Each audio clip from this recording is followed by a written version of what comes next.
পুলিশের গাড়িতে তৃণমূল নেতা আর তারপরে সাসপেন্ড করা হলো আইসিকে। পুলিশের গাড়িতে চেপে দলীয় কর্মসূচিতে নৈহাটির পুরপ্রধান।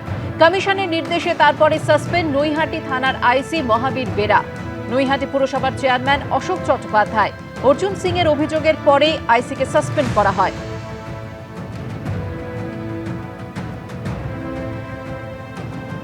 উনি পুলিশের গাড়িতে বসার অধিকার আছে ইলেকশন পিরিয়ডে? না ইলেকশন পিরিয়ড হলেও কি ওনার অধিকার আছে? উনি কে হরিদাস পাল উনাকে পুলিশ ছাড়বে নিয়ে গিয়ে? ইলেকশন কমিশনের অধিকারের এতে গাইডলাইনে আছে এরকম করা যাবে? এর মধ্যে প্রতিহিংসা কি আছে? তার মানে হলো এই যে পুলিশ অফিসার কিছু আছে যারা পার্টি দালালি করে, তাহলে কি করে অফার করতে পারে সরকারি গাড়িতে বসে উনি যাবেন ওখানে? উনি তো নিজে একটা চেয়ারম্যান হিসাবে নিজের গাড়ি পৌরসভা গাড়িতে ইউজ করতে পারেন না। সরকারি গাড়ি তো ওটা সরকারি গাড়ি কি করে গেলেন? এর মধ্যে প্রতিহিংসা কোথা থেকে হলো? আমি একটা সিনিয়র সিটিজেন, আমি অসুস্থ লোক, আমি প্রশাসনিক কাজে বিডি এসডি অফিসে যাচ্ছিলাম, আমাকে ট্রাফিক কেন আটকালে প্রশ্নটা আমি প্রথম করব। আমার গাড়ি লিস্টেড করা, তা সেই গাড়ির নাম্বারটা কেন আমার গাড়িটা প্রবেশ করতে দিলেন? আমি অসুস্থ, উনি আমাকে, আমি হাত জোর করে ওনাকে আবেদন করি আমাকে রিলিভ করে দেওয়ার জন্য। তারপরে উনি আমাকে নামিয়ে দিয়েছে এইখান থেকে আমার পার্টি অফিসের গেট পর্যন্ত, বোধহয় 1/2 কিলোমিটারও না। আমার গাড়ি তো ওইখানে দাঁড়িয়ে চিড়িয়া মোড়ে ট্রাফিক আমার গাড়ি আটকে দেয়। আমি তো আসবার সময় আমার গাড়িতে এসেছি, যাওয়ার সময় আমার গাড়িতে দিয়েছি, আমি তো গাড়ি বলছি।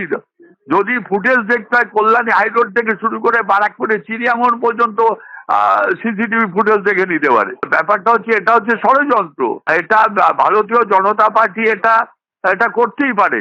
আমিও তো কৈফিয়ত চাইবো যে কেন আমার গাড়ি ঢুকতে দেওয়া হলো না। আমি তো সিপির কাছে চিঠি করছি। অন্যদিকে মহিলাদের সামনে রেখে ফের মুখ্যমন্ত্রীর নিশানায় কেন্দ্রীয় বাহিনী। কেন্দ্রীয় পুলিশ বাহিনী ভোট দিতে আজকালে ঝাড়ু হাতে নিন। বেতুয়া ডহরির সভায় হুঁশিয়ারি দিয়েছেন মমতা বন্দ্যোপাধ্যায়। আবার উস্কানি এবং পদক্ষেপ নিক নির্বাচন কমিশন, পাল্টা মুখ্যমন্ত্রীকে আক্রমণে শুভেন্দু অধিকারী। বাংলার লোকেদের ভাব বাদ দিয়ে উত্তরপ্রদেশের বহিরাগতরা এসে ভোট করবে। বাসে করে লোক নিয়ে আসছেন যাতে ওই অফিসার গুলো থাকলে এগুলো হতে না পারে, নাকা চেকিং না হয়। ডাক নিয়ে ঢুকছে ট্রেনে, টাকার বান্ডিল আসছে গভর্নমেন্টের ফ্লাইটে, গভর্নমেন্ট অফ ইন্ডিয়ার ফোর্সের ফ্লাইটে।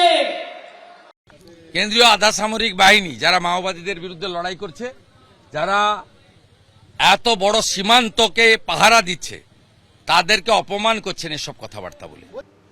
বিধানসভা ভোটে ভাঙড় কেন্দ্রে এবার প্রার্থী করেছে তৃণমূল কংগ্রেস। প্রচারের মাঝে কি খেয়ে ফিট থাকছেন শওকত মোল্লা, কি তার পাওয়ার মিল, নিজেই জানালেন এবিপি আনন্দকে। তৃণমূলের ডাকাবুকো নেতা, রাজনৈতিকভাবে যথেষ্টই পাওয়ারফুল। তাই তৃণমূলের গড় দক্ষিণ 24 পরগনায় তাদের হাতছাড়া হওয়া একমাত্র আসন ভাঙড় পুনরুদ্ধার করতে দল ভরসা করেছে শওকত মোল্লার উপর। ভোটের প্রচারে নিজের পাওয়ার ধরে রাখতে শওকত মোল্লার ভরসা কেমন ডায়েটে? সকালে যখন বেরোই তখন কর্মীরা মিছিল শুরু করলেই বা প্রচার শুরু করলেই ডাব দেয়, রাস্তায় ডাবের জল দেয়, বিভিন্ন ধরনের লেবু শরবত দেয়, এইগুলোই চলে। সকালে কিছু খাই না, সকালে ওই একটু ডাবের জল, 1 কাপ চা খেয়ে বেরিয়ে পড়ি।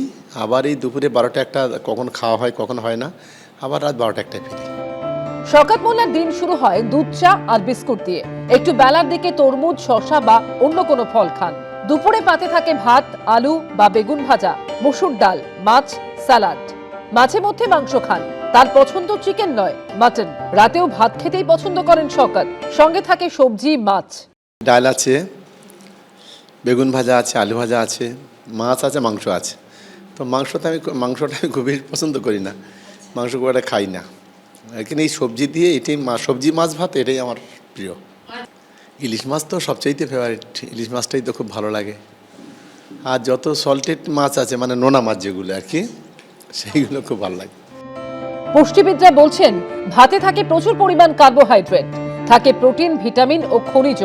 ডালে থাকে আয়রন, প্রোটিন, ফাইবার, খনিজ এবং কার্বোহাইড্রেটের মতো পুষ্টি উপাদান।